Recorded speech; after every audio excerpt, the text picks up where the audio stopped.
Selamat malam, selamat datang di Mata Najwa. Saya Najwa Shihab, tuan rumah Mata Najwa. Para koruptor melarikan diri bukan cerita baru. Sangat banyak koruptor yang akhirnya harus diburu. Pelarian Joko Chandra menjadi agak istimewa. Dua institusi penegak hukum langsung yang terlibat perkara.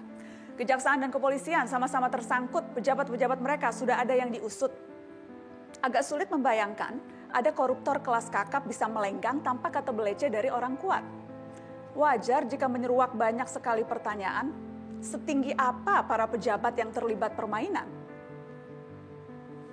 Inilah Mata Najwa, lanjutan cerita Joko Chandra.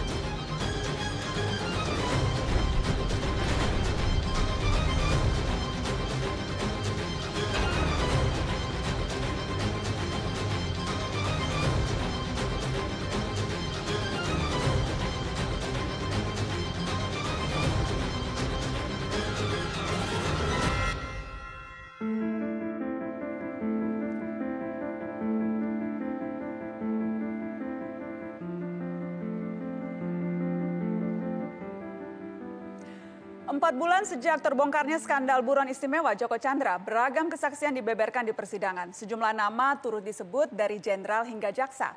Bagaimana lanjutan cerita Joko Chandra?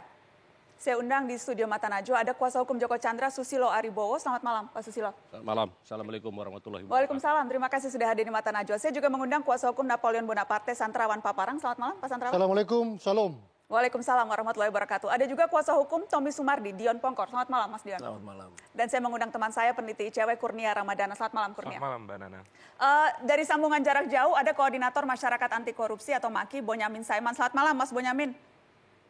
Malam Nana dan malam semuanya. Baik, sebelum mulai saya ingin kita melihat ini. Kemarin Joko Chandra beberapa hari yang lalu memberikan kesaksian dalam sidang lanjutan perkara suap dengan terdakwa Jaksa Pinangki. Dan Joko Chandra sempat terisak menangis dalam kesaksiannya. Kita akan lihat cuplikan momen emosional tersebut. Senang hati, asalkan ada solusi. Karena saya memproses PK ini dan permasalahan ini 20 tahun, Pak.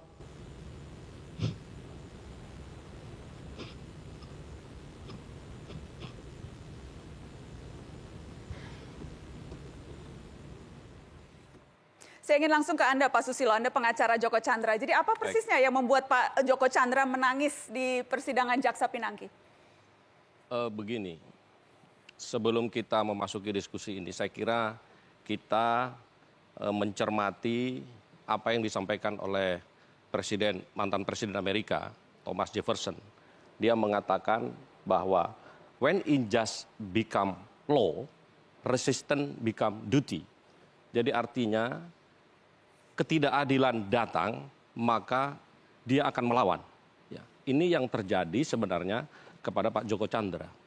Pak Joko Chandra merasakan ada ketidakadilan dari putusan-putusan PK kemarin itu, sehingga Pak Joko Chandra merasa sangat kecewa yang sangat mendalam. Dan selama 20 tahun dia berjuang untuk itu, begitu.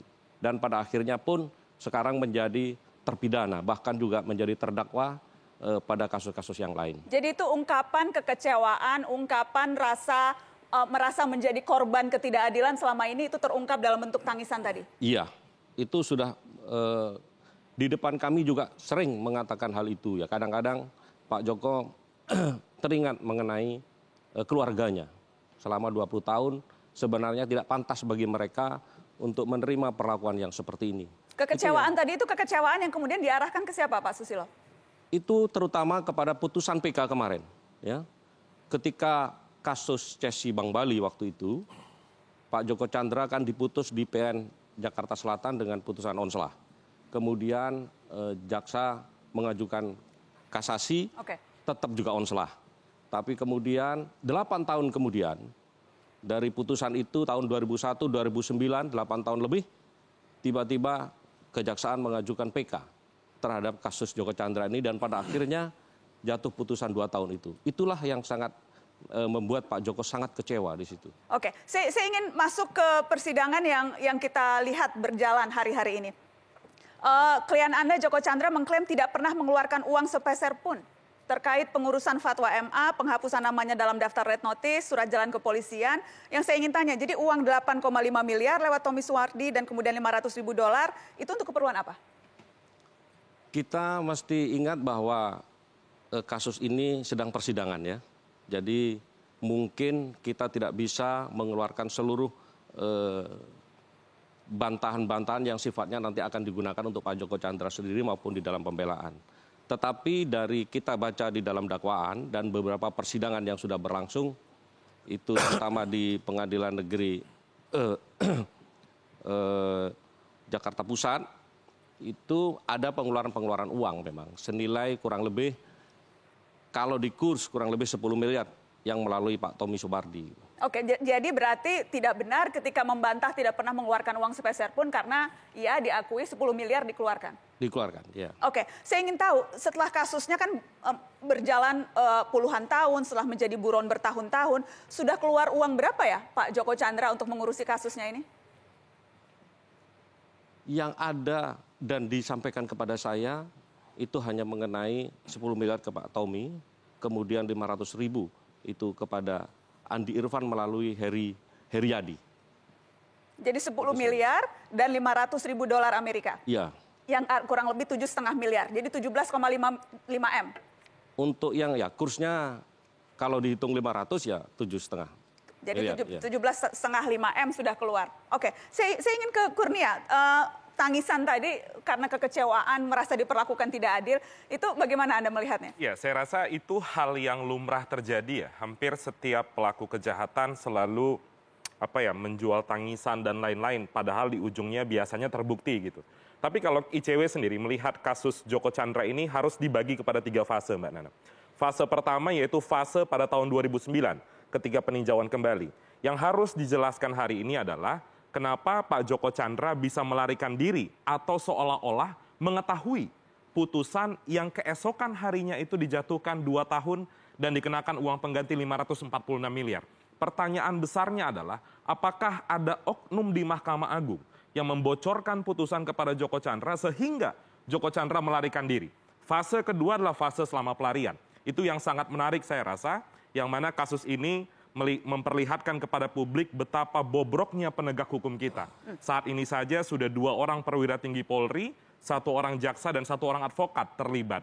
Dan kalau kita lihat pada fase kedua ini, kita bisa mencermati baik dalam dakwaan Pinangki, Joko Chandra, Napoleon Bonaparte, jelas sekali bagaimana seorang Joko Chandra bisa bahu-membahu bersama dengan penegak hukum yang justru membantu pelarian buronan. Dan fase ketiga yang harus kita cermati adalah bagaimana penanganan perkaranya.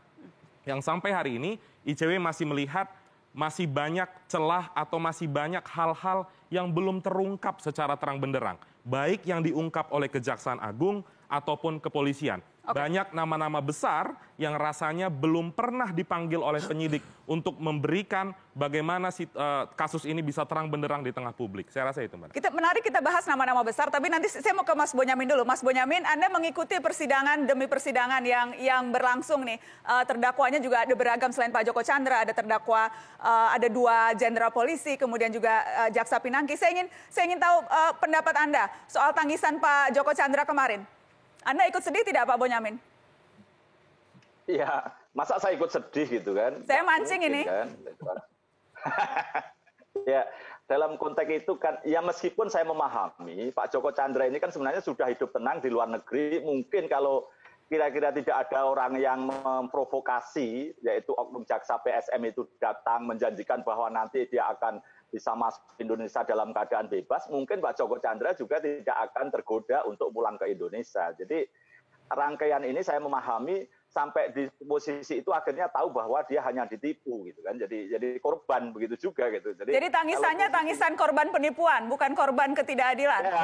Ya, lebih banyak ke situ gitu. Tapi kalau soal hukumnya nampaknya Pak Joko Chandra kan terbuka aja, mengakui bahwa memang lewat Heriadi iparnya itu menyerahkan uang 500.000 Dan itulah yang membuka tabir gitu kan. Dan kemudian juga uang lewat Tommy Sumardi yang dulu saya masukkan sebagai saksi inisial TT awalnya kan gitu, Tommy Tumardi kan gitu kan, supaya tidak kena pencemaran nama baik kan gitu kan. Jadi itu semua yang kemudian memudahkan polisi, jaksa untuk mengungkap semua perkara ini, karena dari situlah kemudian ada aliran uang kan gitu kan, yang diduga mengalir kepada beberapa orang kan gitu kan. Dan itulah yang sebenarnya kita apresiasi. Saya pun dari sisi yang lain mengapresiasi atas keterus terangan Pak Joko Chandra mengeluarkan uang itu. Kalau Pak Joko Chandra mau mengatakan menolak tidak gitu kan agak susah terus terang aja. Jadi sebenarnya saya ingin memprovokasi Pak Susilo ini bahwa berkenan untuk membujuk Pak Joko Chandra menjadi justice kolaborator sehingga bisa mengungkap yang lebih banyak. Misalnya ketika berada di luar negeri ada 3 politisi yang mendatangi beliau untuk melakukan bantuan misalnya gitu, dan itu politisi terkenal juga gitu 3 orang itu gitu. Saya sudah punya catatannya, tapi mohon maaf belum saya buka karena saya masukkan ke KPK sebenarnya kemarin juga itu. Jadi oke, kita akan break, nanti kita bahas. Saya tertarik tuh siapa 3 politisi yang menemui Joko Chandra pada saat masih buron di luar negeri. Karena baru ada 1 politisi ini yang jadi terdakwa, politisi Nasdem. Kita akan lihat apakah memang ada politisi lain yang tersangkut kasus suap Joko Chandra. Setelah pariwara kami kembali.